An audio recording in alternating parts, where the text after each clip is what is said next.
হ্যাঁ বন্ধুরা, এই যে আপনারা দেখতে পারতেছেন, এইখানে এই তামাকের চারাগুলো আমরা লাগাইছি।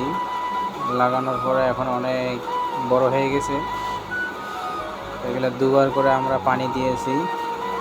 পানি মূলত 3বার দিতে হয়। আমার ওই যে বাবা মাঠে কাজ করতেছে, তামাকের পরিচর্যা করতেছে। আর এই যে পাশে এটা দেখতে পারতেছেন, এটা হলো আমাদের ওদিক ভার্জিনাল বলে। আর আমাদের এই পাশেরটা হলো জাতি, আর এই যেটা দেখতেছেন এটা হলো ভার্জিনাল।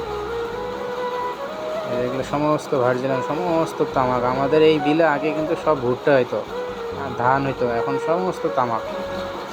এই যে আমাদের এগুলো হলো জাতি তামাক। আর এগুলো এখন পরিচর্যা করতেছি। তারপরে হলো আপনার আবার পানি দিতে হবে। এই যেগুলো সমস্ত পাতা ভেঙে ভেঙে ফালাই দিতে হবে। তারপরে এই যে এইরকমভাবে পরিষ্কার পরিচর্যা হবে। তারপরে আপনার ক্যানেল করে তারপরে আবার পানি দিতে হবে। আমাদের এই বিলটার মধ্যে সবগুলো হলো তামাক। তামাকের চাষটা এতটাই পরিমাণে বাড়ছে বলার বাইরে।